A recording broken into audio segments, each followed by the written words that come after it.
এই মান্থে new launches রিটার্চার নিয়ে এটা 3 নম্বর ভিডিও আমার। এটা হচ্ছে আগে আমি বেস দেখিয়েছি, তারপরে তোমরা মেকআপের আগে ইউজ করতে পারো সেটাও দেখিয়েছি।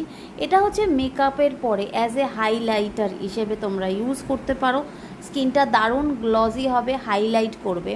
প্রথমে যেরকমভাবে মেকআপ করো, পুরো মেকআপ করে নেওয়ার পরে হাইলাইটার পার্টেও তোমরা এটা ইউজ করতে পারো, অথবা তোমরা পুরো ফেসে জাস্ট হাতে নিয়ে পুরো ফেসে ইউজ করে নিলে দেখবে দারুণ মানে স্কিনটা একটা শিমারি একটা গ্লো দেয়।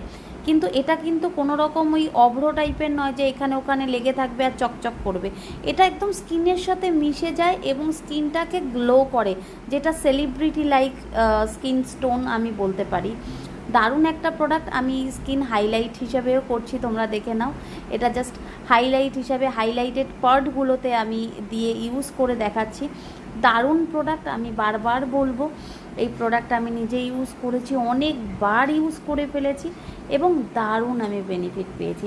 তোমরা জাস্ট লুকটা আমার দেখে বলতে পারো যে কেমন হয়েছে। অবশ্যই কমেন্টে কিন্তু বলো যে এই 3টে ভিডিও তোমাদের কেমন লেগেছে।